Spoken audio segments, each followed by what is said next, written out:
Hi everybody, and welcome to the lecture on Chapter 12, which discusses Mendel's experiments, and Chapter 13, which is all about heredity.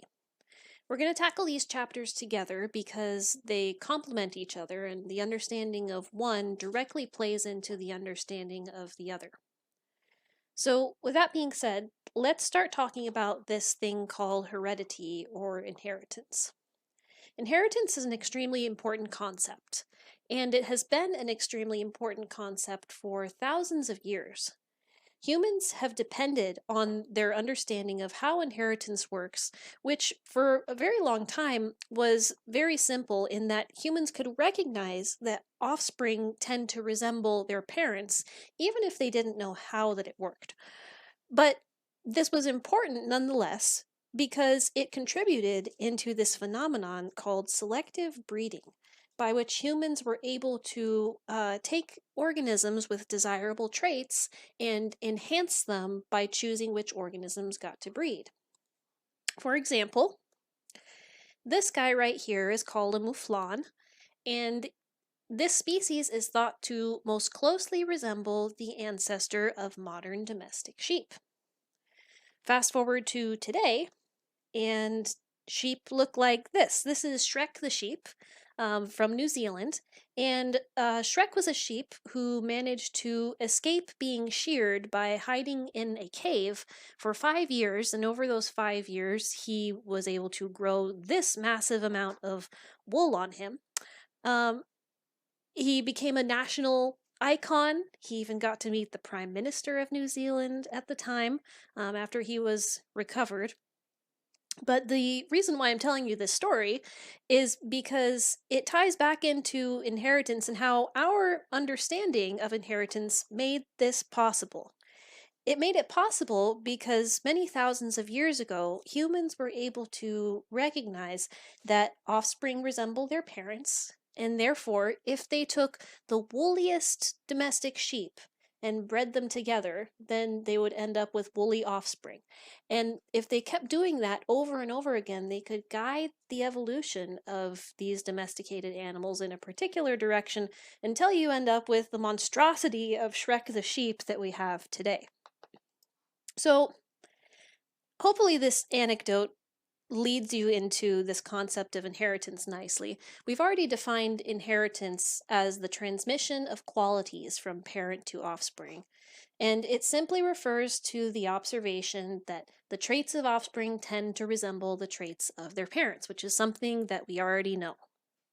A trait is any inherited characteristic of an organism that can either be physical or behavioral. So, like we said, people knew that this was a phenomenon that happened for a very long time, but they didn't know how it worked. They didn't know what was the physical mechanism by which genetic information is passed down from parent to offspring, because they didn't even have this concept of genetic information in the first place. One early hypothesis about how the process worked was called the generative fluid hypothesis. And this stated that when two parents mate, they end up blending samples of generative fluid.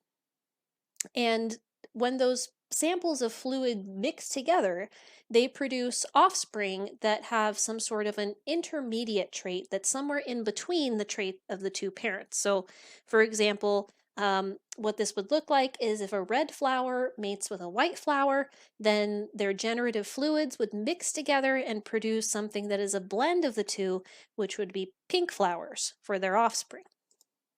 Now, this sounds okay until you realize that if this were to be really the case for how inheritance worked, and you had multiple different external appearances of organisms, as they interbred with each other, everything would just sort of blend together over the generations until eventually everything would look exactly the same. And this, of course, is not what we see in nature, and so it was known that the generative fluid hypothesis couldn't be entirely true. It wasn't until later that this handsome gentleman came along named Gregor Mendel, and he proposed what was actually going to be the true and accepted hypothesis for how inheritance works, and is now known as the father of modern genetics. Mendel was a monk, and although he was a monk, he was also an amateur botanist, and he had a lot of time on his hands. And so during his spare time, he liked to grow pea plants. He chose pea plants to study because they have a lot of advantages in terms of being a test subject. They are small, they reproduce, and they grow quickly. And they have many varieties of different traits that can be observed. And they had also been studied extensively by other researchers.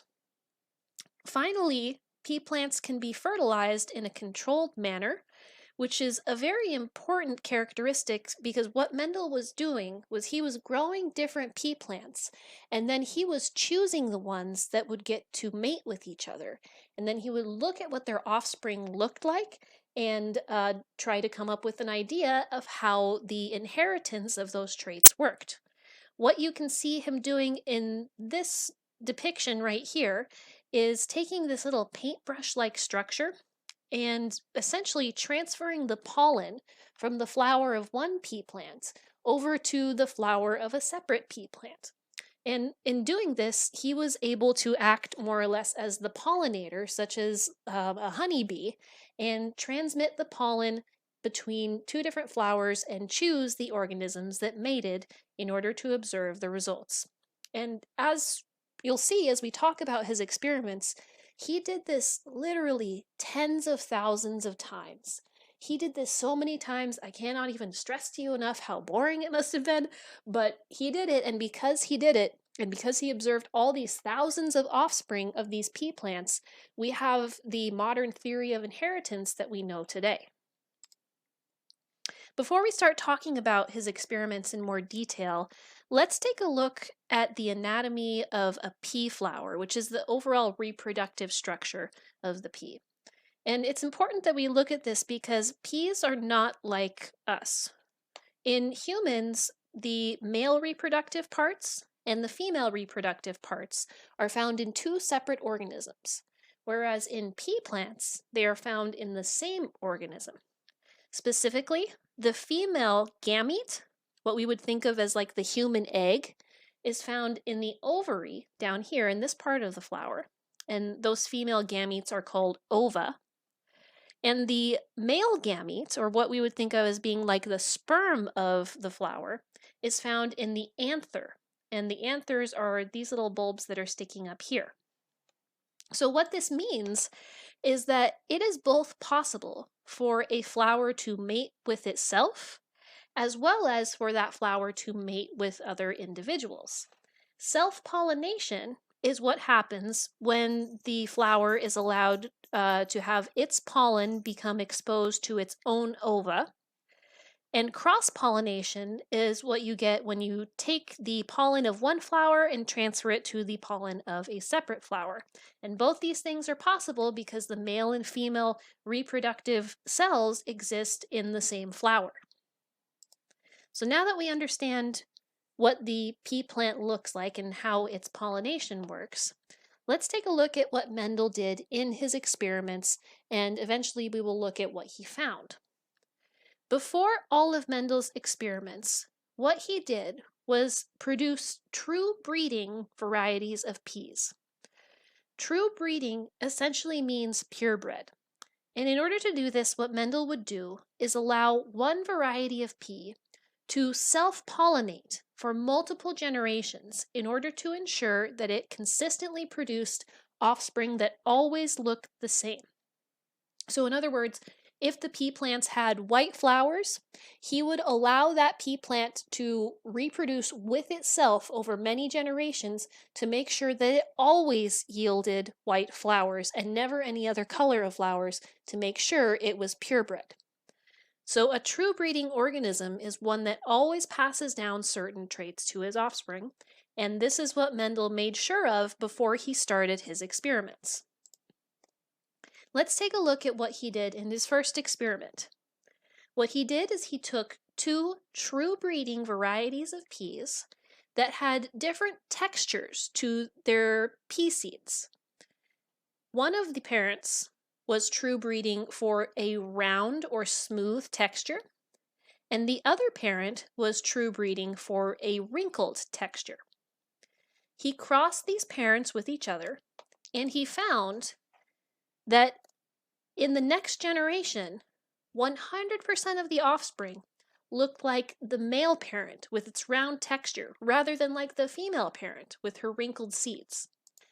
Now, before we move forward, let's get a little bit of terminology straight here.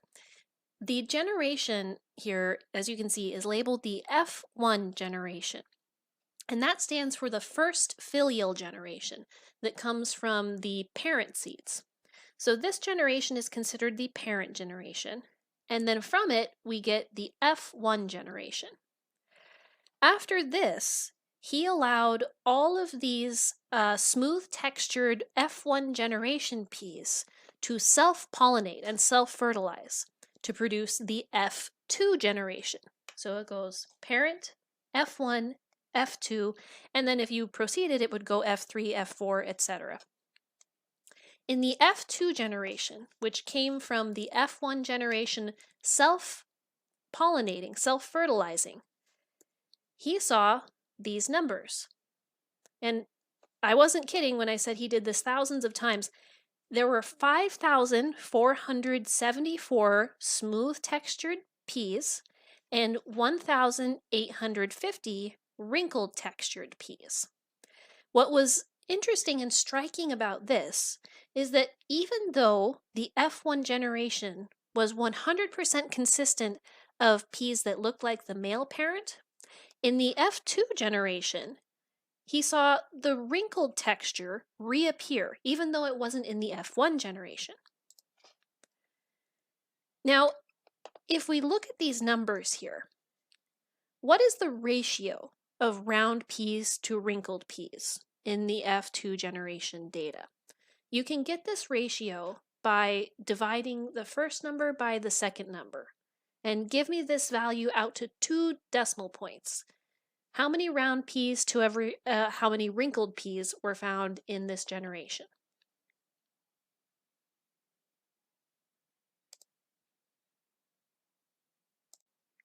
So keep that number from that last checkpoint in mind. We're going to move on now to talking about Mendel's second experiment. In his second experiment, he was not investigating the texture of the pea plants, but rather the color of the peas themselves. And so he, again, took 2 true breeding varieties of these peas, one that was true breeding yellow and one that was true breeding green, and he crossed them with each other. This is considered the parent generation.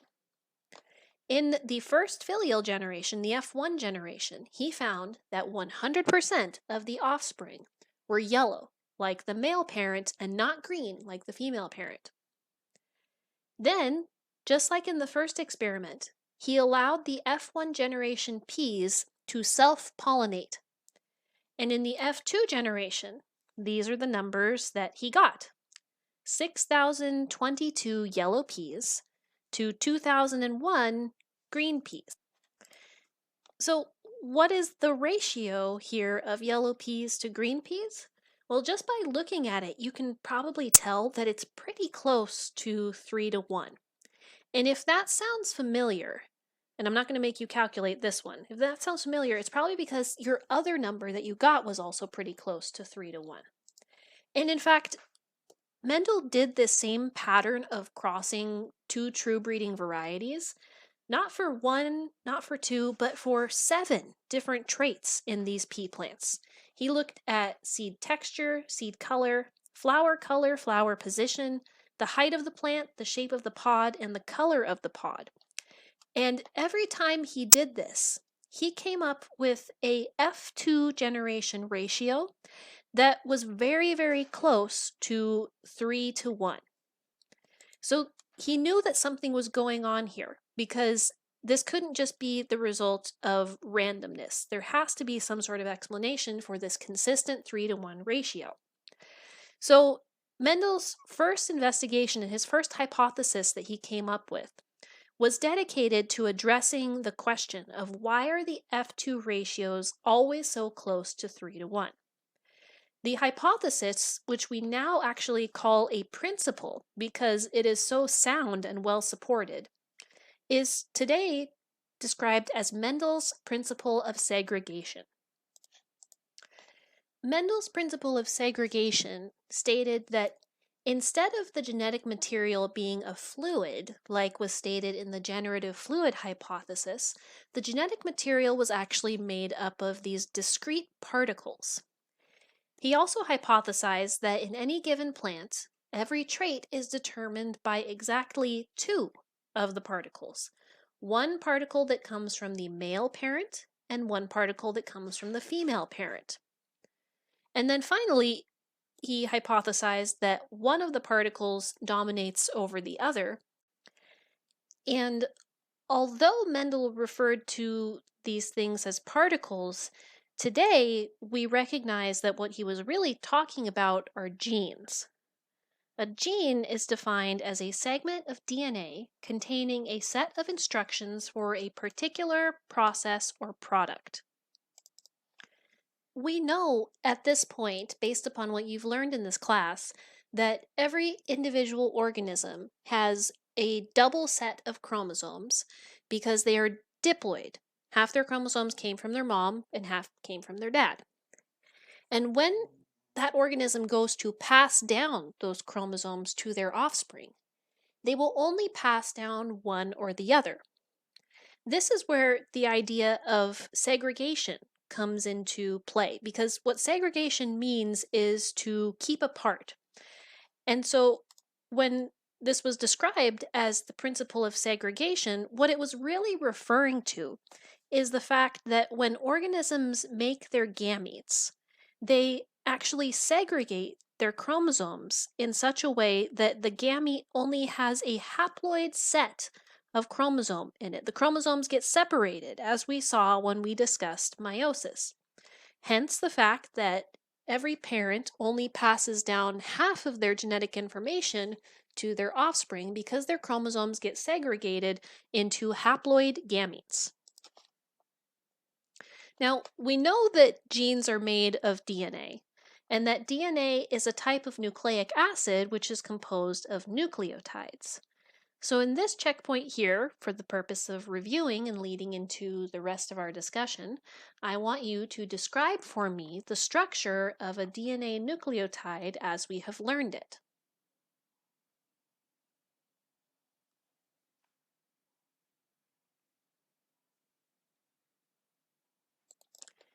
Now, I don't want to give away the entire answer for that last checkpoint, but I do want to highlight that one of the important components of a nucleotide is the nitrogenous base.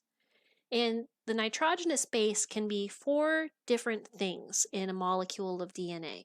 It can be adenine, which is represented with an A, guanine, represented with a G, thymine, represented with a T, or cytosine, represented with a C. And as we discussed previously, the order of these nucleotides, the order of these nitrogenous bases in a molecule of DNA is like a 4-letter language for spelling out instructions that induce the cell to carry out its different processes. So the fact that there's this language that has 4 letters, this is the basis for another concept that goes hand in hand with genes, and that is alleles. Alleles are any of the alternative forms of a gene that vary in the order and content of their nucleotides. Now, I have 2 completely hypothetical examples for you. Let's say that the trait that we're talking about is freckles, the presence or the absence of freckles on the face. There are 2 different possibilities. Either a person has freckles or they don't have freckles. And these are encoded by 2 different alleles, or in other words, 2 different versions of the gene that controls freckles. If you were to look at the actual piece of DNA that represents this gene, allele 1, which encodes freckles, might have this particular sequence of letters, whereas allele 2, which encodes lack of freckles, might have this particular sequence of letters. You can see that they differ in their nucleotide content, and therefore they differ in the instructions that they provide to your cells. This is the basis of different versions of genes and alleles that can bring about different forms of a trait. A few other terms that we need to define at this point are genotype and phenotype. Genotype is a term for the alleles that an individual possesses for a particular gene. Phenotype, on the other hand, is the observable trait or set of traits that result from the genotype. So, for example, continuing with this trait of freckles versus no freckles, an example of a person's genotype would be to say that a person has the allele for freckles on his maternal chromosome and the allele for no freckles on his paternal chromosome. This describes the particular set of alleles that an individual possesses. The phenotype is essentially what they look like outwardly. So, an individual who did have this genotype, with one allele encoding freckles on one chromosome and one allele encoding no freckles on the other chromosome, this individual would have the outward appearance of possessing freckles. Now, how could this be? How could it be the case that if this individual has one allele saying no freckles and one allele saying freckles, he ends up with freckles? How does the body choose that? Well, it's because certain alleles are dominant while others are recessive. A dominant allele is one that overrides the expression of another allele when they are present together. And by convention, the dominant alleles are usually indicated with a capital letter. On the other hand, a recessive allele is one whose expression is overridden by another allele when they are present together in combination, and we indicate recessive alleles using a lowercase letter. So getting back to that example of freckles in humans, as you may imagine at this point, the allele for the presence of freckles is dominant. An individual like the hypothetical person we just looked at on the last slide, who has one of each allele, will end up having freckles for their phenotype, because although their genotype is mixed and they have one of each, the dominant one overrides the recessive one, and therefore freckles are expressed outwardly. So, if for a given trait there are two different alternative versions of a gene, the dominant version and the recessive version, and given that every individual has two chromosomes, two sets of this gene, then there are actually a total of 4 different possible genotypes that an individual can have. Continuing with the example of freckles, it is possible that a person can have the dominant allele on their maternal chromosome and the dominant allele on their paternal chromosome. In other words, they receive the allele for having freckles from both parents. Another possibility is that a person could have the dominant allele on their maternal chromosome and the recessive allele on their paternal chromosome, meaning that their mother passed down the allele for freckles where their father passed down the allele for no freckles. It could also be the opposite. And then finally, the last possibility is that both maternal and paternal chromosome pass down the allele for no freckles. So these are the 4 possible genotypes. What are the phenotypes that these genotypes would yield? Well, obviously, a person with this very first genotype, capital F, would have freckles. That's all that's written in their genes. This person has a mixed genotype. They have one capital F and one lowercase f, but because the capital F is dominant and tells the body to make freckles, the lowercase f is overridden.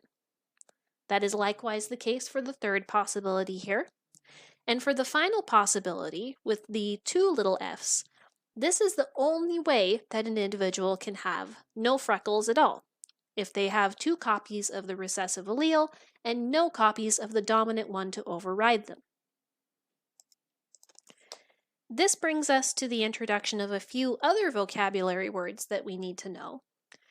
Heterozygous is a term that refers to an individual or a genetic locus that has different alleles for a given gene on homologous chromosomes. So heterozygous, with the prefix hetero meaning different, if we were to pick the genotypes out of this lineup that are heterozygous, it would be these two right here, because these are the two that have a different allele on their maternal or their paternal chromosome. Homozygous, on the other hand, refers to a genotype that has identical copies of an allele on their two sets of chromosomes. And so if we were to pick out of this lineup the genotypes that are homozygous, then we would pick these two right here. Now, of course, there are two different ways to be homozygous. There is homozygous dominant, in which case a person has two copies of the dominant allele, but there's also homozygous recessive, in which case a person has two copies of the recessive allele. So now let's get back to Mendel's experiments here. It is indeed the case that for every trait that Mendel studied in these pea plants, there were only two possible alleles for each gene. In other words, it was only possible that the peas could be yellow or green or wrinkled or smooth. It wasn't possible for them to have any other trait. And it also was the case that one allele was dominant over the other. For example, when we looked at the texture, the smooth texture was dominant over the wrinkled texture, and the yellow pea skin was dominant over the green skin, and so on. So now that you have this understanding of how inheritance works in our modern terms, let's go back and think about Mendel's peas. And using the letters capital T and lowercase t, I want you to tell me what are the possible genotypes that a pea plant could have for the gene governing seed texture. And in addition to that, tell me what the phenotype that would come from each of these different genotypes. And remember that smooth texture is the dominant one and wrinkled texture is recessive.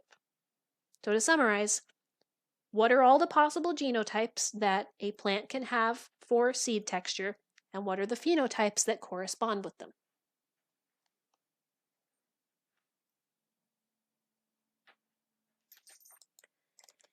Now that you've listed the possible genotypes that plants can have for seed texture here, let's go back and decide which of those genotypes were in the parent generation of Mendel's first experiment. We know that he had true breeding, round textured parents crossing with true breeding, wrinkled textured parents. And because we know they were true breeding for their respective traits, we can assume that their genotypes were homozygous, meaning that they had two copies of the same allele and they didn't have anything else in their genotype. They weren't a mix because they always produced offspring that looked a particular way. This means that the round parent's genotype was capital T, and the wrinkled parent's genotype was lowercase t, lowercase t. These parents were of course crossed in order to produce the F1 generation. When they did this, the pollen of the male parent fertilized the ovum of the female parent.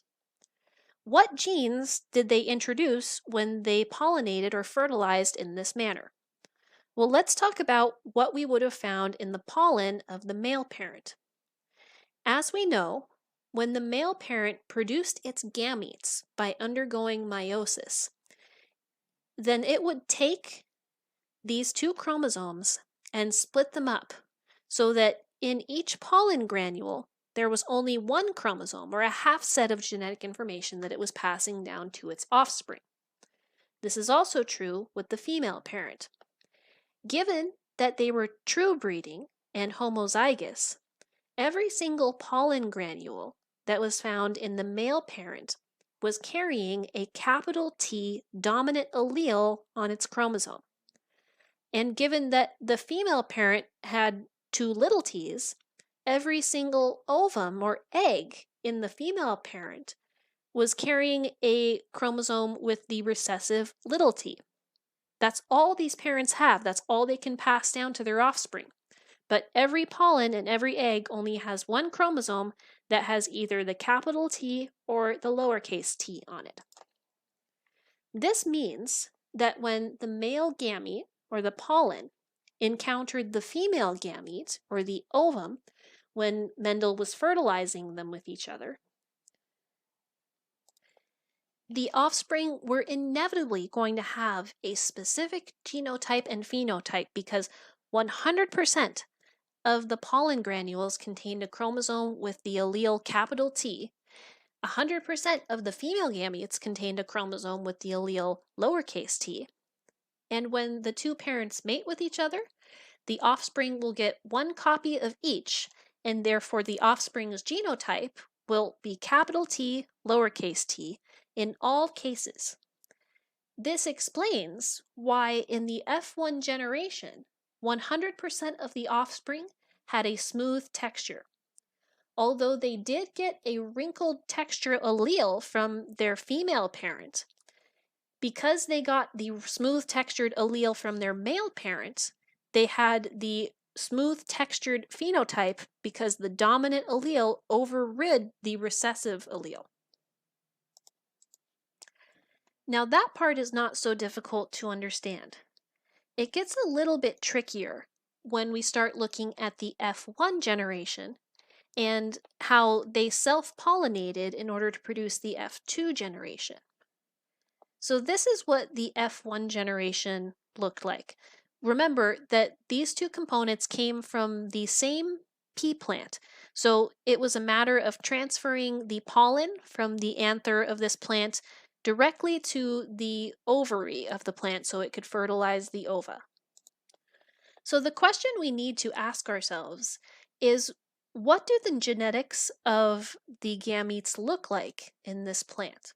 Because we know that this plant has gametes, we know that it has pollen, and we know that it has ova, and that within those gametes there is a half set of chromosomes.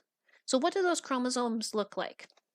Well, when the female part of the plant undergoes meiosis in order to produce the eggs, or the ova, it will, of course, split apart those chromosomes into two separate ova, and therefore approximately 50% of the ova in this pea plant's ovary will be carrying a big T inside of them, and the other 50% of the ova will be carrying a little t inside of them because the parent is a mix. The same goes for the pollen granules. Because when meiosis takes place to generate the pollen, these two chromosomes will be split apart or segregated into two separate pollen granules. 50% of the pollen found in the anther will be carrying a capital T on their chromosome, whereas the other 50% will be carrying a lowercase t on their chromosome.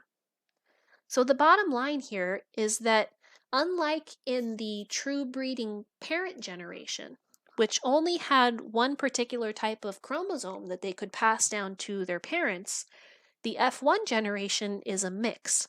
And in fact, there are two different types of alleles swirling around in the ovary and two different types of alleles swirling around in the anther here. This means that based upon sheer luck and chance alone, there were 4 different possibilities that could have come about from this pea flower pollinating itself. For example, if Mendel had managed to transfer a pollen granule containing a capital T and it had come into contact with an ovum containing another capital T, then the offspring of that cross would look like this, 2 capital T's. That's one possibility. If, on the other hand, Mendel had managed to transfer, by chance, a pollen containing a capital T and it had encountered a ovum containing a lowercase t, then this means that the fertilized embryo would have this genotype instead. Third possibility is that Mendel would transfer a lowercase t and it would fertilize an uppercase T, meaning that the fertilized embryo would have this genotype. And the fourth possibility is that Mendel, by chance, would transfer a lowercase t pollen, and it would fertilize a lowercase t ovum. And in this case, the fertilized embryo would look like this. Knowing that there are 4 different possible genotypes that could come from the cross when Mendel was fertilizing these F1 generation plants with themselves, what phenotype for P texture would each of these offspring exhibit? You have the genotypes here. Tell me, what are the phenotypes?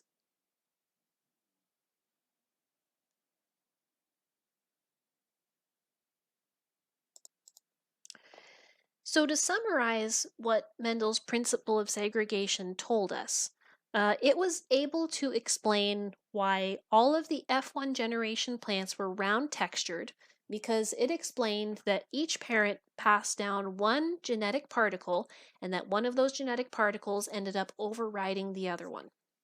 It also was able to explain why in the F2 generation you saw the reappearance of the wrinkled texture, specifically at a 3:1 ratio or thereabouts.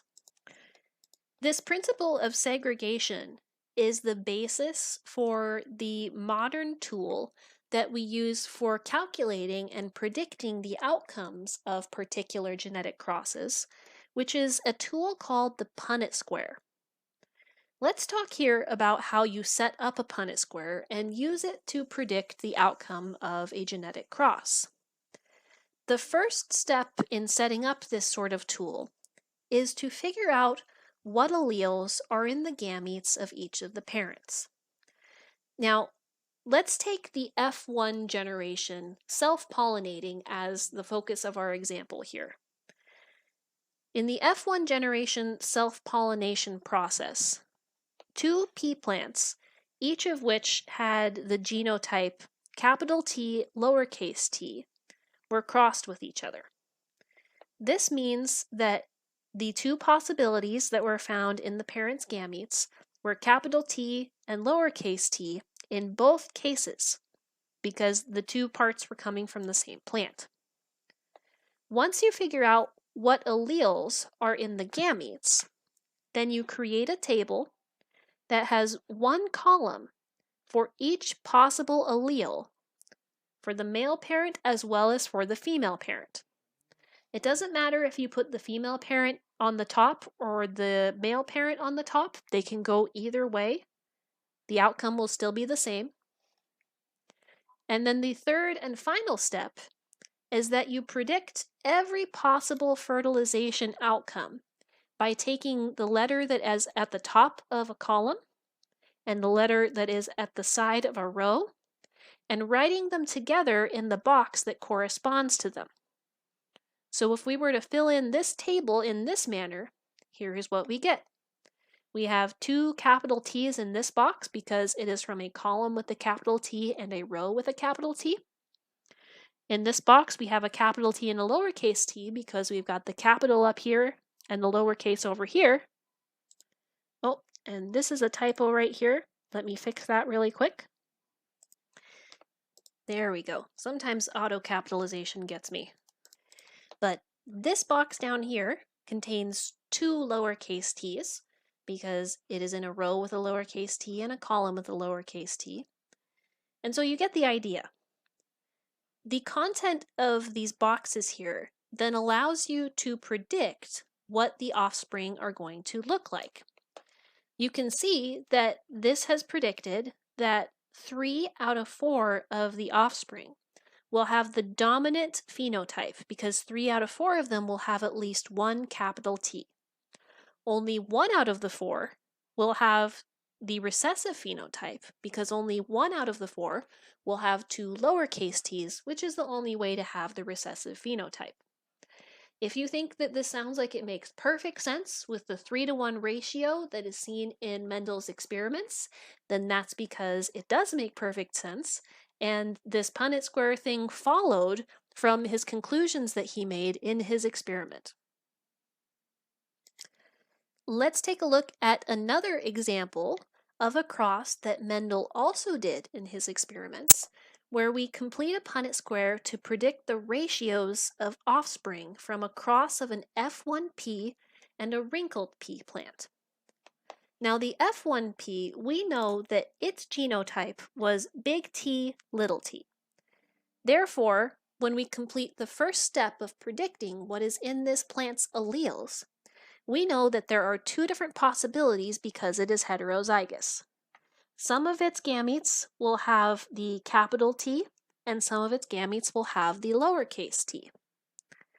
If we look at the wrinkled pea, then we know that the wrinkled pea's genotype has to be little t, little t. Why do we know that? We know it because the wrinkled pea has the recessive phenotype of wrinkled texture. And the only way to have the recessive phenotype is to be true breeding for the recessive allele. Therefore, little t, little t. The wrinkled pea, because it is true breeding, can only pass down one possible allele to its offspring. And that only possibility is little t.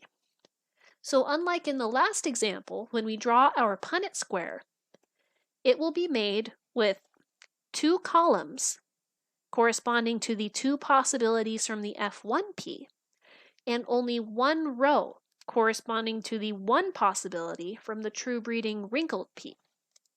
Some of you may have learned, if you have previous experience with Punnett squares, to always draw them as a box containing 4 by 4, but that is actually not always the case, and your Punnett square should not always look like that.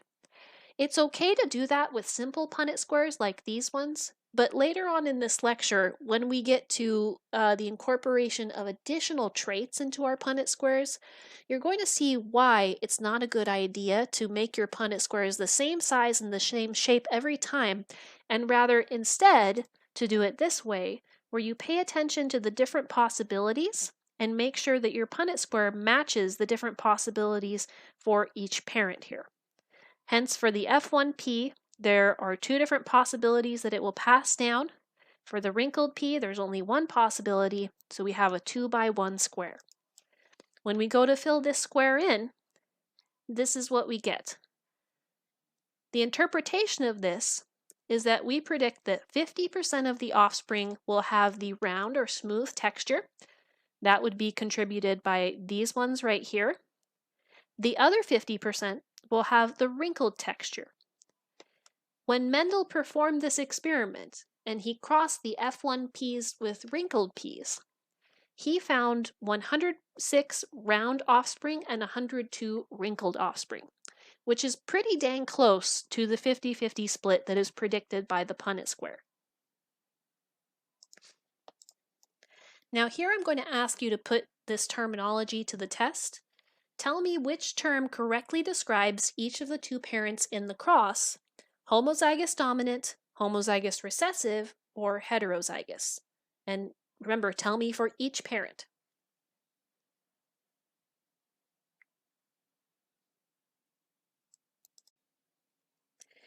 Now at this point, we're only about halfway through the lecture.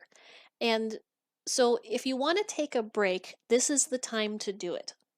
If you choose to take a break in listening to this lecture, then when you come back, before you resume it, I recommend reviewing these 3 things so you can understand the second half of the lecture as well.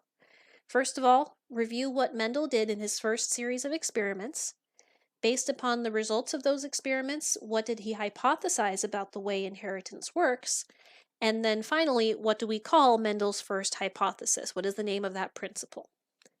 If you are not going to take a break, then now we are going to proceed into the second half of the lecture, when we talk about where Mendel started doing some more complex genetic experiments that are called 2-trait crosses. It turns out that Mendel was not satisfied simply investigating peas that had one trait that was different between them. He also chose to cross peas that differed in 2 of their traits. So for example, he mixed peas that were true breeding round and yellow with peas that were true breeding wrinkled and green. When he did this, the F1 generation yielded, unsurprisingly, 100% smooth and yellow peas, which could have been predicted from his first experiment on the principle of segregation. But when he allowed the F1 generation to self-pollinate, then he came up with a F2 generation that again presented a little bit of a surprising result for him. He found 315 yellow smooth peas, 108 green smooth peas, 101 wrinkled yellow peas, and 32 wrinkled green peas. The reason why this result was surprising and novel is because what he saw in the F2 generation was that traits could be remixed in ways that you didn't see in any of the previous generations. For example, he started off with a purebred smooth and yellow and a purebred wrinkled and green. But he saw that those traits did not have to stick together. Or in other words, smooth peas did not always have to be yellow, and wrinkled peas did not always have to be green, because in the F2 generation, there were smooth green peas and wrinkled yellow peas, which had not been seen in previous generations. He claimed to have done this cross for every single different possibility of the 7 traits that he was studying, and he always found that the ratio of peas in the F2 generation was 9 of one type to 3 of another type to 3 of another type to 1 of the last type. So, in his second hypothesis, which is also now known as a principle, he was dedicated to addressing the question, why are the F2 ratios always so close to this 9 to 3 to 3 to 1 set? His second principle is now referred to as the principle of independent assortment, which states that the genes for any 2 traits, such as color, texture, height, flower position, pod color, etc., any 2 traits are independent and not passed down as a unit. The principle of assortment states that the inheritance of one trait has no effect on the inheritance of any other trait, and therefore yellow peas don't always have to be smooth and green peas don't always have to be wrinkled. The 2 traits are separate and they can mix with each other in any possible form. Just like we did with Mendel's first experiment, we're going to look back at his second experiment here and determine what genotypes were present in the parent generation. We know that the parent generation was true breeding once again for the traits that we are interested in. But now we are considering 2 separate traits instead of just 1. So let's talk about the genotypes that the parents had for texture first. The smooth and yellow parent was true breeding for the smooth texture, and therefore, just like in the first experiment, it has the genotype capital T, capital T. The wrinkled green parent was true breeding for the wrinkled texture, and therefore we know it has the genotype lowercase t, lowercase t. We also have to talk about color. The first parent was true breeding for yellow color, and so we have to introduce another letter, another variable, to represent this whole other chromosome and this whole other allele for this separate gene. Because yellow is dominant to green, and because this first parent was true breeding, we know that its genotype for color was capital C, capital C. Over here, the other parent, their genotype must be lowercase c, because they express the recessive phenotype of being green. So, important point to make here, when you are talking about multiple traits, you have to have a pair of alleles for each trait. It's not enough to have a single T and a single C, or a single letter of each type. You have to have 2 T's for texture and 2 C's for color, because every individual has 2 alleles for every trait. Again, testing your terminology here, how would you describe the genotype of each parent for each trait: homozygous recessive, homozygous dominant, or heterozygous.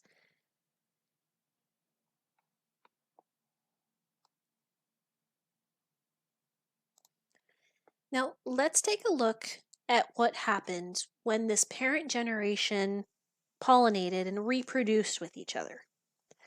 We know that the smooth and yellow parent was true breeding for both traits and was dominant for both traits. Therefore, the male gametes, the pollen, would have had a chromosome carrying the capital T and a chromosome carrying the capital C. This makes sense because if we look up here, we see a total of 4 letters in this diploid organism.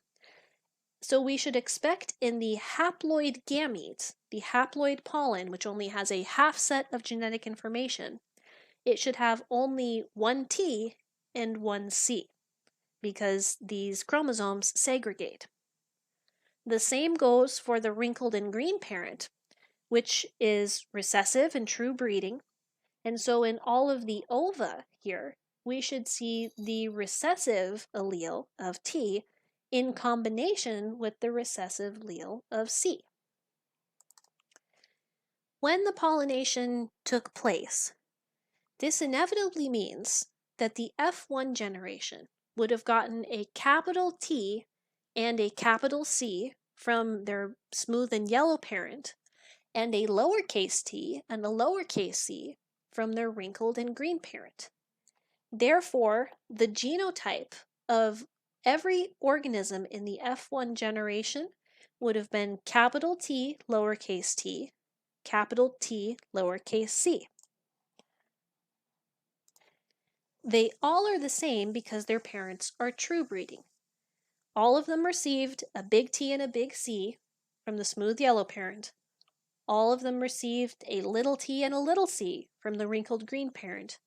Therefore, they are heterozygous for both traits, both for color and texture. And we see that represented. We should have 2 T's here and 2 C's here, and we do. Now here's where it gets the trickiest of all. When the F1 generation pollinates with itself. Here's what these cells look like in the F1 generation P. They are heterozygous. There's a big C and a little c, a big T and a little t. When these F1 generation Ps make their gametes during meiosis, those gametes are going to have exactly 1 C and exactly 1 T in them, because they have to have a half set of genetic information, and of course the P is going to pass down 1 allele for color and 1 allele for texture. Because the chromosomes segregate randomly during meiosis, there are actually 4 different possible outcomes, 4 different possible gametes that are going to be swimming around in the reproductive organs of this pea plant. One possibility is that the gamete will end up with a big C and a big T. This is one possible pollen or one possible ovum that will be in this pea plant. That's not the only possibility, though. It's also possible that it will end up with a little c and a big T, creating this possible sperm or egg content. Third possibility is that a capital C and a lowercase t end up segregating together, making this possible gamete. And then the final possibility is that a lowercase c and a lowercase t segregate together, making this possible gamete. So this is a higher level of complexity than we've seen before, and what this really means is that if you were to peer into the pollen of this F1 generation plant, you would actually see 4 genetically distinct types of pollen in there. Likewise, if you were to look into the ovary and check out the ova in this pea plant, you would see 4 different types of eggs or ova in there, each of which has a different genetic content. Which pollen grain meets which ova is simply a matter of chance when the pollination process is being carried out. So it is possible that this pollen could meet with this ova, or with this ova, or this one, or this one. It's possible that this pollen could meet this ova, or this one, or this one, or this one. And if we keep enumerating these possibilities, then we see that there's actually quite a few different genetic outcomes that can happen because this pea plant has all of these different gametes in its ovary and its anther. Now, luckily, the way that we predict the outcome among the offspring is using that Punnett Square tool that helps us organize our thoughts on the matter. The Punnett Square in this case is going to have 4 different possible combinations of alleles on one side and 4 different possible combinations of alleles on the other side. So what we have here are the different genetic pollen grains and the different genetic ova. When we cross them in the middle, this is the outcome that we will get. And to quell any of your fears, this is the most complex that our Punnett squares could possibly get in this class. They can't possibly get worse than this one. When you're making an analysis to see what the offspring will look like, what you have to do is look at each individual square and determine what the phenotype would be of an offspring with that set of alleles. For example, if I look at this top square right here, this offspring, this baby pea plant, has 2 capital C's and 2 capital T's. Therefore, I know that its color is yellow. I can tell that from the capital C's. And I know its texture is smooth. I can tell that from the capital T's. On the other hand, if I look down here at this square, little c, big T, little t, this baby pea plant, its color is green. I can tell that from the lowercase t's, or lowercase c's rather, and its texture is smooth, and I can tell that because it has at least 1 capital T. Now, I'm going to speed this process up for you and show you among the 16 squares that we see here what the different genotypes are. 9 out of the 16 genotypes will yield the yellow and smooth phenotype. 3 out of the 16 will yield the green and smooth phenotype, specifically the 3 that you see highlighted in blue. Another 3 out of the 16 will be both yellow and wrinkled, the ones that you see highlighted in pink. And then finally, only 1 out of the 16 will be both green and wrinkled, the one that you see in green. If these numbers sound familiar, it's because they are the ratios that Mendel found in all of his experiments, which are directly correlated with and predicted by the Punnett square. So we know that this is how inheritance works. Let's take a look at another example of a cross that Mendel also did.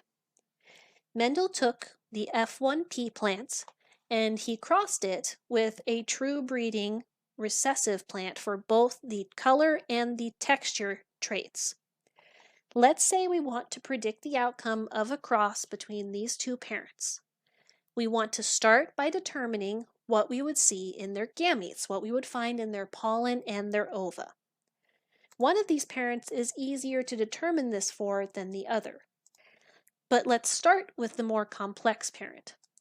The more complex parent is the F1 generation because it is heterozygous for both traits. This means that there are actually 4 different possible combinations of alleles that might be seen in its pollen or its ova. And those are capital C, capital T, capital C, lowercase t, lowercase c, capital T, and lowercase c, lowercase t. One common mistake that I see people make when they are trying to determine what would be found in the gametes of each parent is they write down 2 copies of the same letter together. You should always only have 1 letter of each. For working with C's and T's, you should have 1 C and 1 T. If you find yourself coming up with a possibility that this parent could pass down big T, little t as one of its allele combinations, that's not right because you've got two of the same letter. And you can't have two of the same letter because, remember, in real life, these letters represent alleles.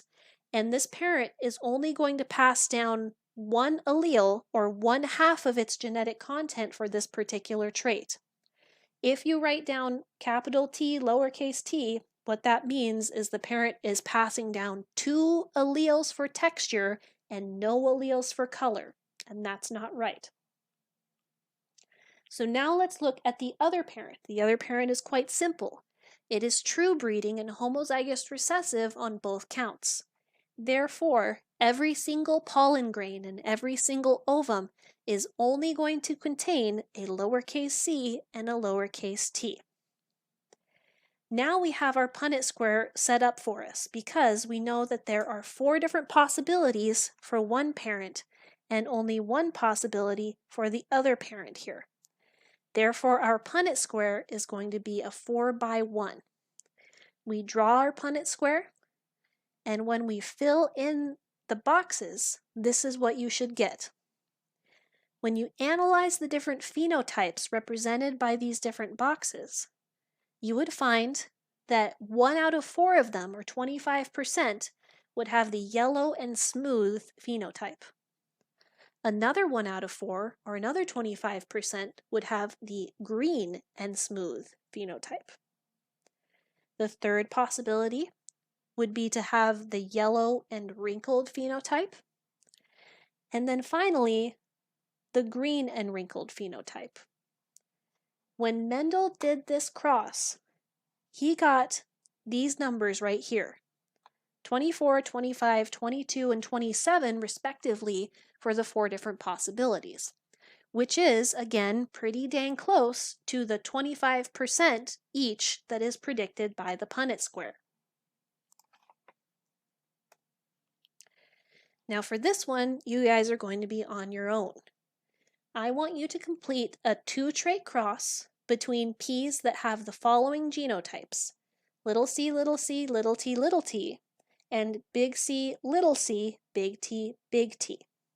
Remember that the first thing you should do is figure out what combination of exactly one C and exactly one T can be in the alleles for each parent. Those are what make up the top and the side of your Punnett square. Then you draw your square, you fill in the boxes, and finally, what I want you to actually write down for me is what fraction of the offspring do you predict will be both yellow and round? And you get that by analyzing the boxes in your Punnett square.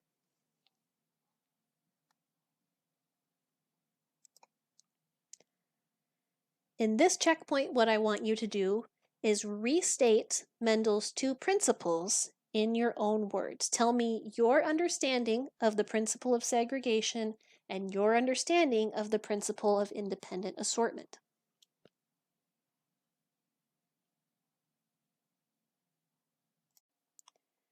Now, after all of the pain I just put you through learning about Mendel's principles and Punnett squares, I hate to have to break this news to you, but most genes and the inheritance of most genes is even more complex than what we just saw. Mendel's principles do accurately describe the way that inheritance works, and we know that now. But the principles alone often do not accurately predict the inheritance patterns for most genes because it is very rare, for example, for one trait to be dictated by only one gene, for a trait to have only 2 possible versions of itself. For example, in pea plants, the only possibilities were yellow or green, but for most organisms there are more than 2 possibilities. And it's also very rare for one allele to be completely and utterly dominant over the other allele. So in this last part of the lecture, we're going to be looking at a series of exceptions to strict Mendelian inheritance and how these exceptions work. The first one that we'll talk about is called multiple alleles. For most traits, there are more than 2 possible genetic variants. If you think about virtually any trait in humans, hair color, eye color, height, there aren't just 2 versions of that trait. There are many versions. And so the example that I'm going to expound upon here actually is not relevant to humans, but rather goats. And this is a picture of my goat Fiona here. In goats, there are 4 different possible alleles for coat color. B sub lowercase d is considered dark brown, and this is dominant over all. B sub lowercase l is light brown, and this is recessive to B sub d, but dominant over the other 2 alleles. B plus encodes black, which is recessive to B sub d and B sub l, but it's dominant over the 4th possibility, which is little b, which encodes red and is recessive to all of them. So as you can see, it gets a lot more complex when there are more than simply 2 possibilities here.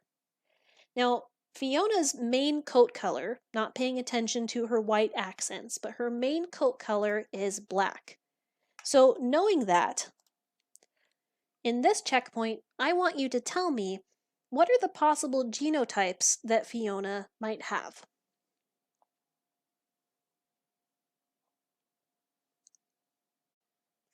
Another example to strict Mendelian principles is this phenomenon called incomplete dominance. Incomplete dominance is where the dominant allele does not completely override and snuff out the expression of the recessive allele. This means that heterozygous organisms that have a mix of the recessive and dominant together have a phenotype that is somewhere in between the 2 alleles.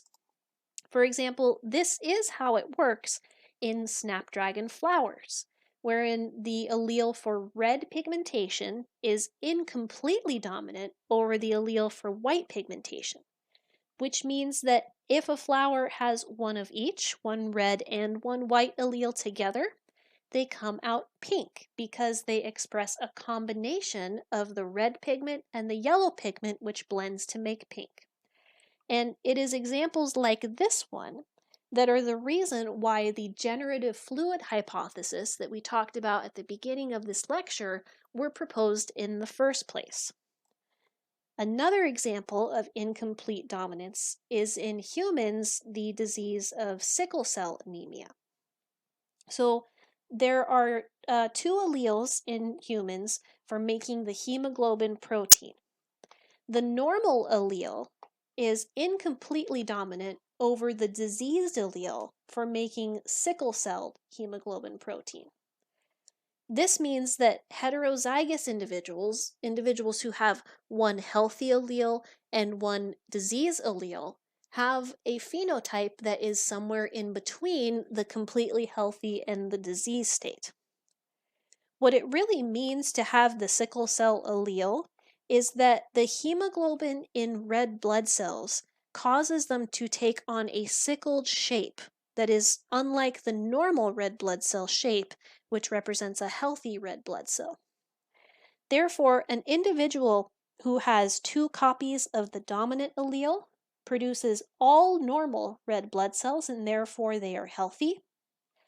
On the other hand, an individual who has 2 copies of the recessive allele has all sickled cells, and therefore is unhealthy and has sickle cell disease.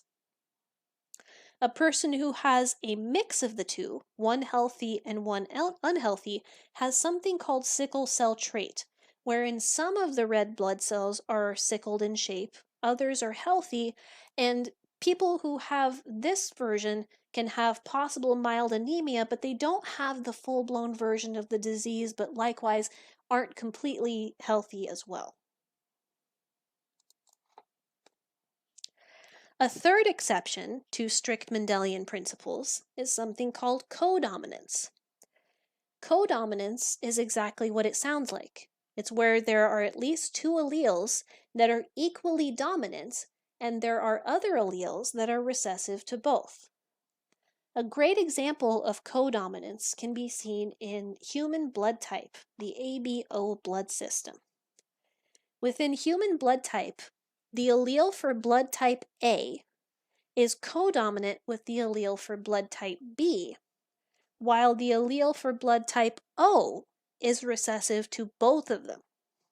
The way that this is expressed in writing is instead of using 3 different letters, A, B, and O, the letter I is used as the base letter, and then A and B are used as superscripts to designate which version of the dominant allele we're talking about.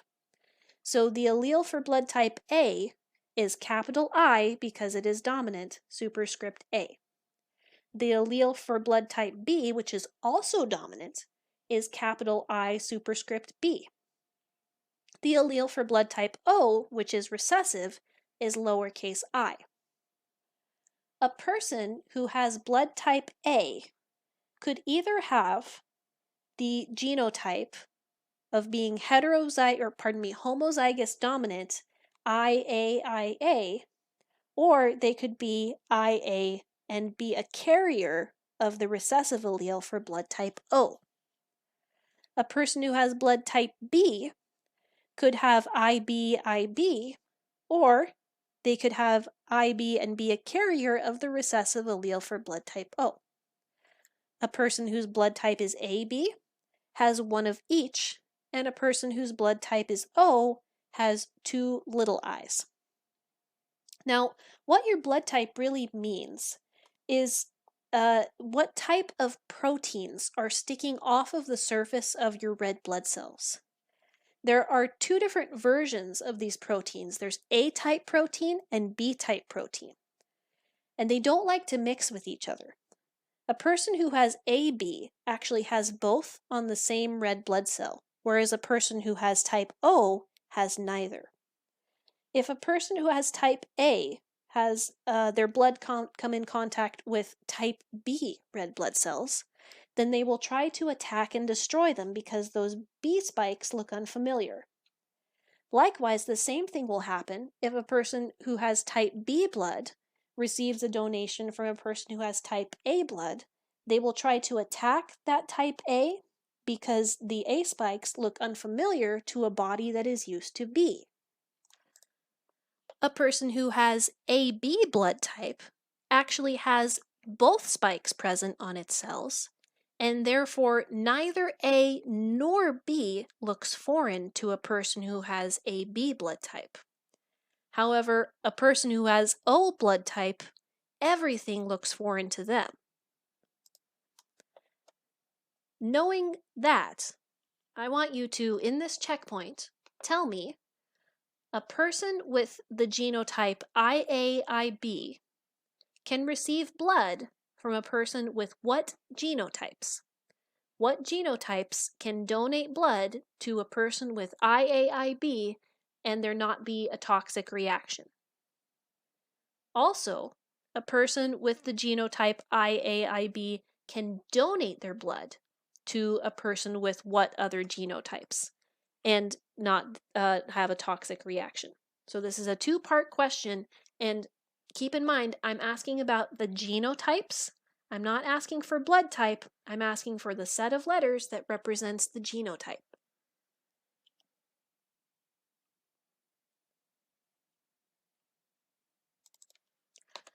Here's another way that genes and traits don't follow Mendelian principles of inheritance, where one gene does not equate to one trait. And there are actually 2 different ways that this can happen. Polygenic traits are traits that require instructions from multiple genes, and that makes sense with their name. The prefix poly means many, genic refers to genes, and so a polygenic trait is a trait that requires many genes in order to contribute to the overall phenotype. A great example of a polygenic trait is human height. Human height is not dictated by a single gene, but instead by many genes working together. There's not one gene that controls how tall you are. The other possibility is called pleiotropic genes. Pleiotropic genes are a single piece of DNA but it provides instructions for multiple different traits. An example is this gene in the human genome that's located on human chromosome 12, the large arm, and between sites 22 and 24.1. When this gene is mutated, it causes multiple different phenotypes or multiple different traits. It causes mental retardation as well as loss of hair pigmentation, which are two completely separate traits, but they're brought about by the same gene. Next is epistasis. Epistasis is a condition where one gene interferes with or masks the expression of a separate gene. A great example of epistasis can be seen in Labrador retrievers. There are two genes in Labradors that are relevant to determining what their coat color is. One of these genes determines whether or not they express a pigment at all. Within that gene, color expression is dominant to non-expression, and labs that do not express color look yellow in appearance. A yellow lab is one that does not express one of the two colors. The second gene determines what color is made if color expression is in fact favored in that case. Within that gene, the black coat allele is dominant over the chocolate coat allele. So knowing this, let's take a look at my Labrador, Ladybug. She is a yellow lab, and so therefore that means that she does not express pigmentation. So tell me, what are all of the possible genotypes that Ladybug could have for the traits of coat color expression and coat color? You will want to write these down as sets of 4 alleles, 2 Bs and 2 Es, representing what are the possibilities that she could have for both coat color genotype and pigment expression genotype.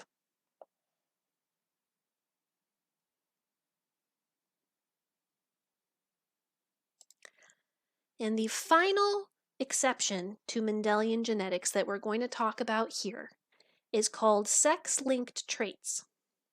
Sex-linked traits are dictated by genes that are found not on one of the 22 pairs of autosomal chromosomes, but rather on that 23rd pair that is the sex chromosomes, the X and the Y. The inheritance of these genes is different from the inheritance of all other genes because the presence of these chromosomes is different between males and females. Females have 2 X's, whereas males have an X and a Y. An example of a trait that is carried on the X chromosome is one of the genes that contributes to pattern baldness. The allele for balding is recessive to the allele for non-balding in this case. As we know, males only have 1 copy of the X chromosome, and therefore they will express whatever allele it carries for balding. They don't have a second chance or a backup chromosome, as it were, like females do. If females have balding on one of their X chromosomes, there's a good possibility that they won't have balding on the other X chromosome, and that will dominate over the balding allele. But for males, that opportunity doesn't exist because they only have 1 X. So what they have on that X is what they get for their phenotype. This means that while there are only 2 possible outcomes for this genotype in males, where they have either the dominant one or the recessive one, there are 3 different possibilities for females, where they are homozygous dominant, heterozygous, or homozygous recessive, and 2 out of 3 of those possibilities involve not balding because it's a dominant allele. Let's take a look at how you would set up a Punnett square to show a cross involving a sex-linked trait like balding. In this one, we are going to practice creating a square that crosses a balding man and a woman who herself is not bald, but she is a carrier of the allele for balding. We're trying to find out what fraction of their children we expect to experience balding. So in the woman, we know that her baseline chromosomes are XX. So we write her as 2 X's. This is different than how we've done the other sorts of crosses because we are going to, for the Y chromosome, for the man, write an X and a Y. On the woman, we know that she is not balding herself, and so she has to have a big B here, but we also know that she is a carrier of the balding allele, so she must have a little b here. The man is balding, and because he only has one X chromosome, we know that the allele found on that X chromosome is the little b allele. On his other chromosome, it's not an X at all, it's a Y, and so we don't write any sort of annotation on this chromosome, no superscript, because this Y chromosome doesn't even have the gene that has consequences for balding. Our Punnett square is a 4 by 4, and when we fill in the boxes, here's what we get. First of all, we see that half of the offspring here are male, these two, and half are female. And out of these 4 different possibilities, what we're looking for to determine what fraction of the children are going to experience balding are ones that lack any sort of a dominant allele that would override that balding pattern. Specifically, these 2 boxes, one male and one female, would experience balding, which represents 50% of the children, 2 out of 4.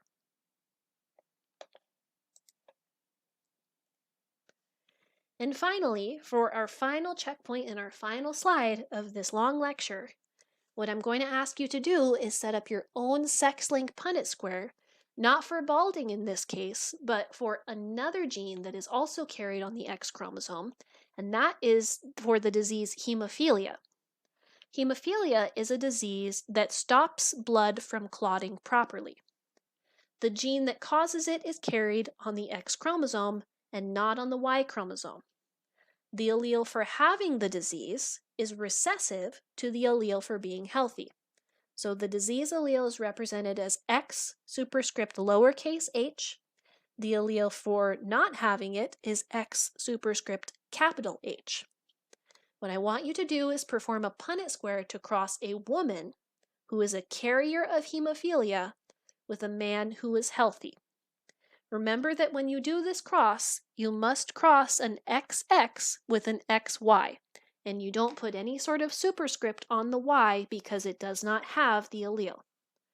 I want you to tell me what fraction of the offspring of this cross do you expect to have hemophilia, and what is the sex of the offspring that are affected by the disease. When you're finished with this checkpoint, then you are finished with the chapters 12 and 13 lecture.